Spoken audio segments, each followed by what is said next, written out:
Mlada ženska izgine po pošiljanju poznega nočnega sporočila. In nekaj dni kasneje družinski prijatelji naletijo na grozljivo odkritje. Zdaj je moški za zapahi. Ampak tukaj je preograd. Ni obtožen umora. In policija pravi, da ta primer še zdaleč ni končan. Sem Anjanette Levy, into Crime Fix.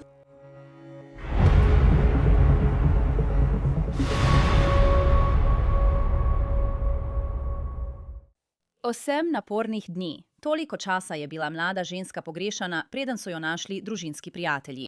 Ne policija, ne iskalni psi, ampak prijatelji njene družine. Po navedbah policije je Karen Deanne Hollis izginila iz Northporta v Alabami sredi noči, zdaj pa je moški v zaporu. Toda tukaj je tisto, česar ne vemo. Kaj se je pravzaprav zgodilo? In kako je ta moški sploh povezan z njo? To so vprašanja, zaradi katerih ta primer trenutno nima nobenega smisla. Ker obtožba proti njemu ni umor. Je nekaj povsem drugega. Toda po navedbah enote za nasilne zločine v Tuscaloosa je preiskava še vedno v teku.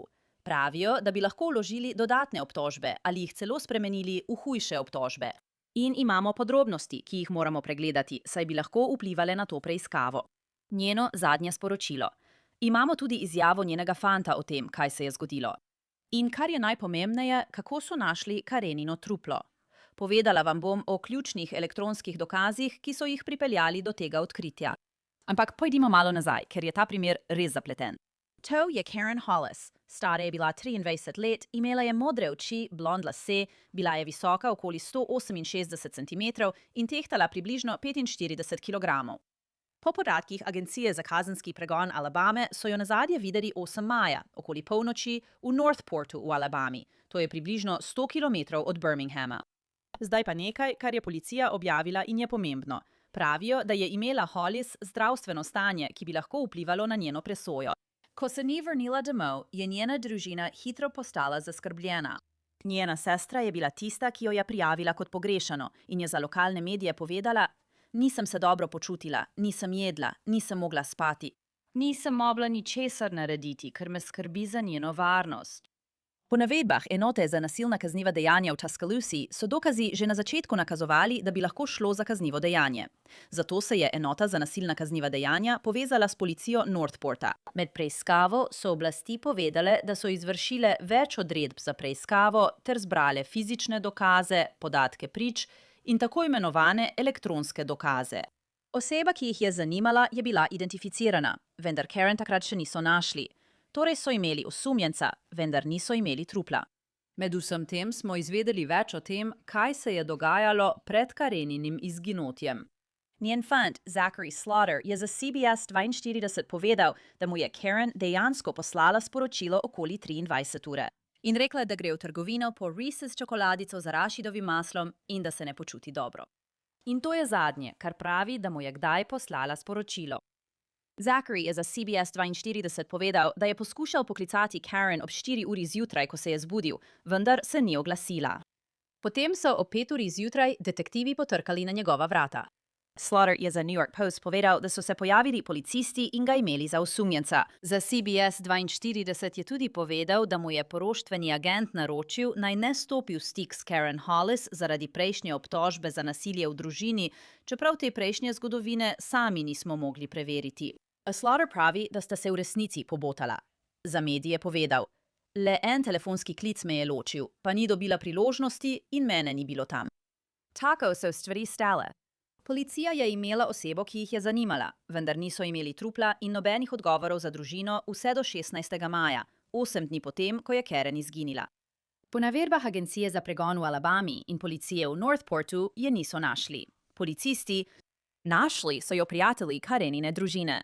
Iskali so območje v okrožju Green, območje, ki so ga po navedbah enote za nasilne zločine določili na podlagi elektronskih dokazov.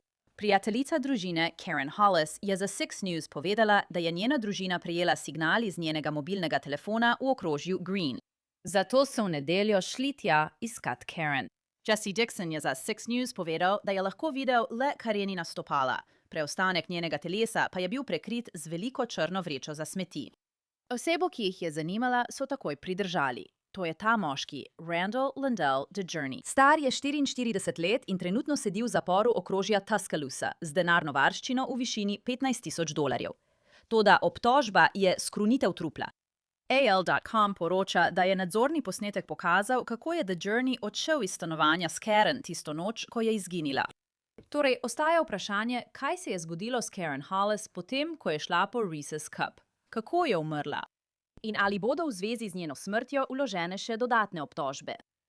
Po navedbah enote za nasilna kazniva dejanja v Tuscaloosi bi lahko bile dodatne obtožbe vložene ali zaostrene, odvisno od rezultatov obdukcije iz alabamskega oddelka za forenzične znanosti. Tako bi lahko ta obdukcija spremenila vse. Po grozljivem odkritju Kareninega telesa je njena sestra zapisala na Facebooku: "Pogrešam te, srce me boli. Načrtovali sva, da se bova spet združili in šli na ribolov. Prosim, povej najinemu bratu, da ga pogrešam in ga imam rada. Zavedno. Stara 23 let, tako kot on." In v drugem zapisu je napisala: "Tako zelo si jo želim nazaj. Del mene je odšel z njo." Vzpostavljena je bila tudi stran GoFundMe za zbiranje denarja za Karenino sestro in njene starše, da bi zbrali sredstva za Karenin pokop in ji omogočili pogreb, ki si ga zasluži. Na strani GoFundMe piše, da je bila čudovit, prekrasen angel, ki so ga njeni družini vzeli veliko prezgodaj. Vsem je bila žarek svetlobe in veselja. Njen smeh je bil vedno nalezljiv, vedno je našla način, da se je smejala tudi v težkih trenutkih. Vedno je bila svobodnega duha, divje dekle, ki so ga vsi imeli radi in uživali v njeni družbi. Torej, vprašanje, na katerega si vsi želijo odgovora, kaj se je pravzaprav zgodilo s Karen Hollis? Tega še ne vemo. Oblasti tega ne razkrivajo, vendar bomo govorili z upokojenim poveljnikom kriminalistov. Pomagal nam bo razumeti, kaj vse to pomeni in kam bi se stvari lahko razvijale naprej. Torej, v tem primeru je veliko, res veliko stvari, ki jih moramo razjasniti. In da mi pri tem pomaga, želim povabiti Willa Svilarja.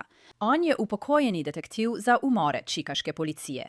S tem se je srečal že zelo velikokrat. Will, to je resnično tragičen primer. Najlepša hvala, da si prišel in se pogovarjal z mano o tem. Ja, groze pravim. Ampak glede na vse, kar sem prebral o tem, se zdi, da imajo res pravega človeka. Gre samo za to, da počakajo na vzrok in način smrti, preden zaostrijo obtožbe zaradi zlorabe trupla. In pogovorimo se o tem. Mislim, da se mi zdi obtožba zlorabe trupla nekaj, kar uporabljajo samo zato, da tega človeka zadržijo. Pravijo, v redu, imamo ga zaradi tega. Zdaj moramo samo opraviti obdukcijo, mogoče počakati, da se vrnejo rezultati toksikologije. Veš, hvala Bogu, da so hitro našli njeno truplo. Torej, razkroj je seveda že potekal, ampak so jo našli precej hitro, tako da ni bila tako razkrojena, da ne bi mogli ugotoviti vzroka in načina smrti. To je 100% tisto, kar iščejo, vzrok in način smrti. Popolnoma imaš prav glede obtožbe zaradi zlorabe trupla. Očitno je ogromno informacij, ogromno dokazov. Bral sem, da obstajajo materialni dokazi, so tudi pogovori. Obstajajo elektronski dokazi, ki nekako določijo območje, sledijo premikom storilca in tudi naše žrtve tukaj. Tako da mislim, da so brez težav lahko ugotovili utemeljen sum, da je bila z njim in da jo je premaknil. In nimaš utemeljenega suma za obtožbo umora, dokler nimaš vzroka in načina smrti, pri čemer imaš popolnoma prav. To je tisto, na kar čakajo. Kar me pri tem najbolj preseneča, in morda bomo o tem izvedeli več, ko bo primer napredoval, njena družina je takoj vedela, da je nekaj zelo narobe. In vedno, veste, obstaja veliko primerov, kjer mine nekaj časa, preden nekoga prijavijo kot pogrešanega. Ampak ne v tem primeru. Rekli so, da ima neko zdravstveno stanje, ki bi lahko vplivalo na njeno presojo. Kaj mislite, da se je dogajalo s Karen? Mislite, da je morda šlo za kakšno duševno težavo ali morda za razvojno motnjo? Kaj mislite, da se tam dogaja, da so takoj vedeli, o bog, to ni prav? No, zelo verjetno bi lahko šlo za duševno težavo ali pa za kognitivno težavo. Ampak kar me je presenetilo, ko sem pregledoval ta poročila, je bilo njeno zadnje sporočilo bivšemu fantu. Grem po arašidovo čokoladico. To mi pove oziroma nakazuje, da je morda sladkorna bolnica in ima nizek krvni sladkor.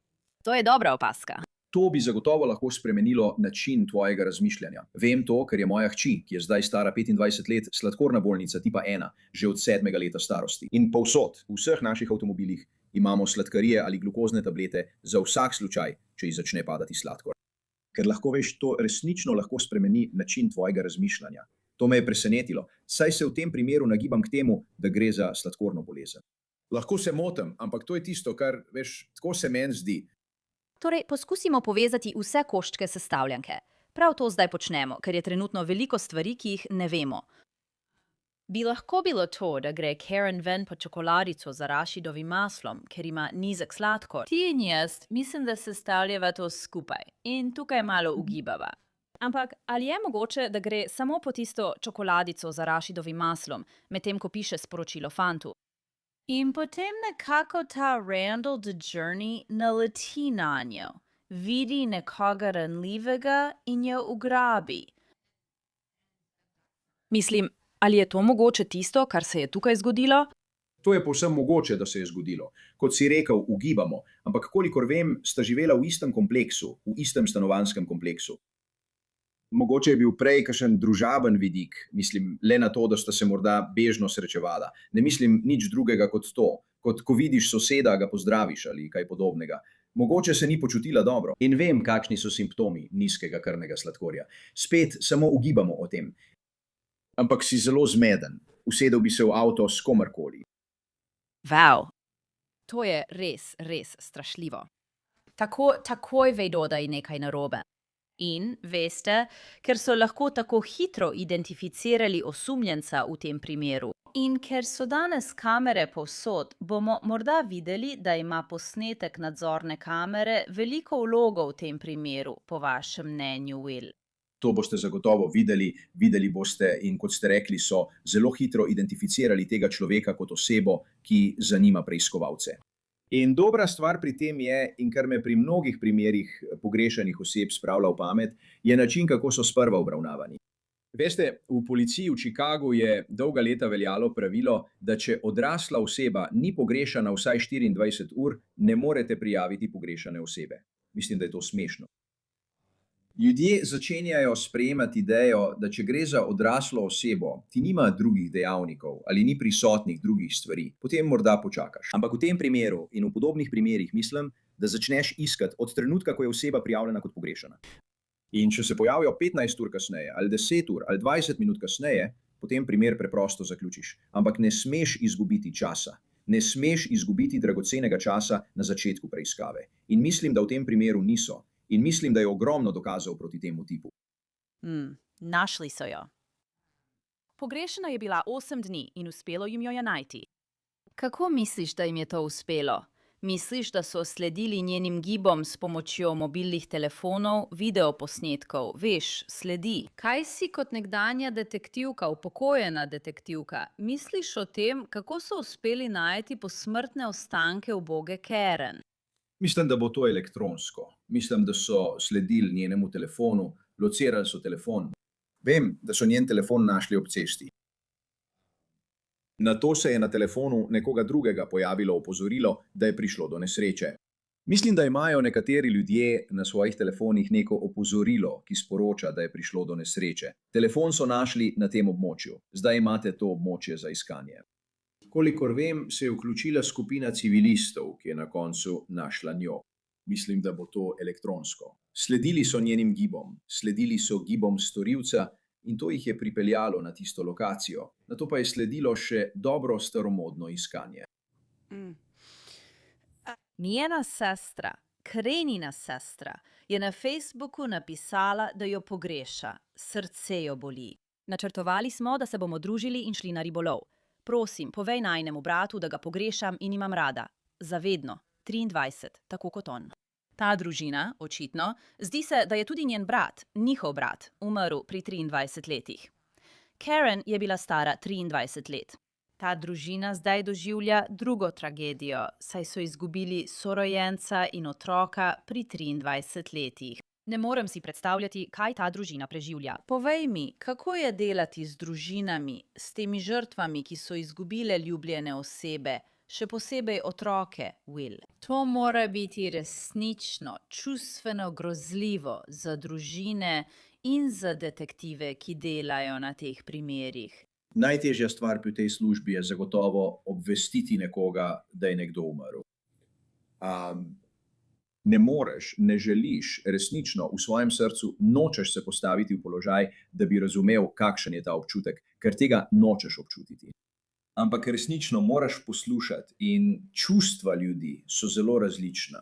Jeza. Običajno je najprej prisotna jeza. In potem je, veš, globoka žalost. In potem, kot veš, se zadeva nadaljuje, preiskava se nadaljuje. Zelo pomembno je, da še naprej govoriš z družino. In veš, preprosto moraš, nočem reči, da moraš biti poslušalec, ampak moraš biti poslušalec. Če so jezni zaradi poteka dogodkov, jim moraš dovoliti, da to povejo. Ljudje se s stvarmi spopadajo na različne načine, vendar je zagotovo najtežje povedati nekomu, ga pogledati v obraz in reči, žal mi je, da te osebe ni več.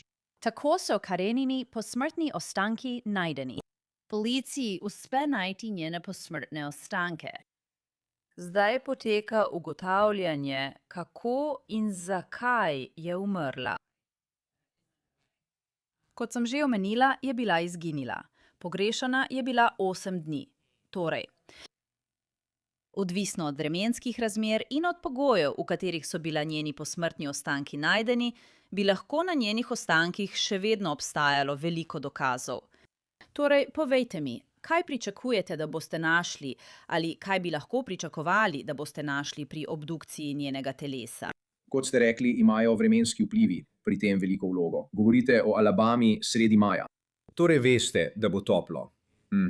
In brez da bi bil preveč nazoren, toplota pospeši razkroj in na ta način lahko izgubite dokaze. Ampak v tem primeru mislim, da je bilo veliko njenih ostankov v vreči za smeti, kar lahko ohrani stvari, ki bi jih morda izgubili, če bi bila popolnoma izpostavljena na prostem. Torej iščete kakršnekoli forenzične dokaze, iščete DNK, iščete vzrok in način smrti, torej iščete prodorne poškodbe, iščete strelne rane. Iščete zlomljene podjezične kosti, ki bi nakazovale zadavljenje. Vse to bi moralo biti še vedno prisotno, ko bodo opravili njeno obdukcijo. Veš, res ne rada to omenjam, ker preprosto ne vemo, kaj se je zgodilo. Res ne vemo. Ampak ali je kaj glede okoliščin, ki obdajajo to? Mislim, med Randallom DeJourneyem in Karen je 20 let razlike. In zdi se, ne vemo tega, ker ni nobenih obtožb za to, ampak ona je izginila. Zdi se, da so jo odpeljali. Ali vam karkoli glede okoliščin tega dogodka in dejstva, da je bila mrtva v vreči za smeti v gozdu, nakazuje, da je bila spolno napadena? Vedno obstaja ta element. Ko govorite o tem, in spet, ne poznam ozadja te osebe, ki so jo aretirali. Ne vem, ali je v njegovi preteklosti kakršnokoli nasilje ali kaj podobnega, vendar je vedno prisoten ta element, ki te skrbi v takem primeru, ko nekdo izgine in ga nato umorijo. Ja, sploh me ne bi presenetilo, če bi šlo v tem primeru tudi za spolni napad. Spet, vedno je prisotno. Po mojih izkušnjah je v takih primerih skoraj vedno prisotno. Zadržujejo ga zaradi obtožbe oskrunitve trupla. Obdukcija, veste, preliminarni rezultat bi lahko bil znan v nekaj dneh, odvisno od stopnje razkroja. Kako dolgo mislite, da bo trajalo, preden bodo morda vložili hujše obtožbe?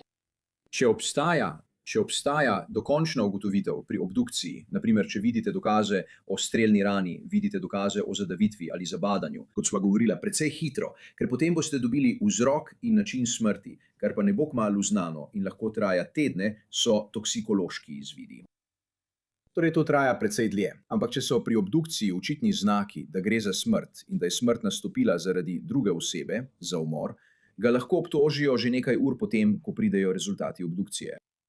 No, to je res srce parajoč primer.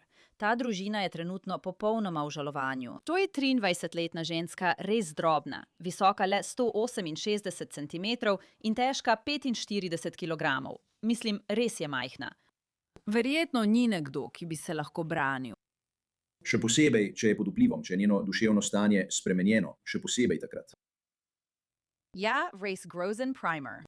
Torej, Will Svilar, spremljali bomo zadevo, res cenim vaš čas in strokovnost kot vedno in spet vas bomo povabili. Najlepša hvala. Hvala, da ste me povabili. Torej, Randall D. DeJourney je pridržan zaradi obtožbe zlorabe trupla. Varščina pa znaša $15,000. Obvestili vas bomo, če se glede obtožb v tem primeru kaj spremeni.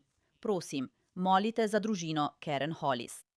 In to je vse za to epizodo Crime Fix. Sem Anjanette Levy. Najlepša hvala, da ste bili z mano. Se vidimo naslednjič.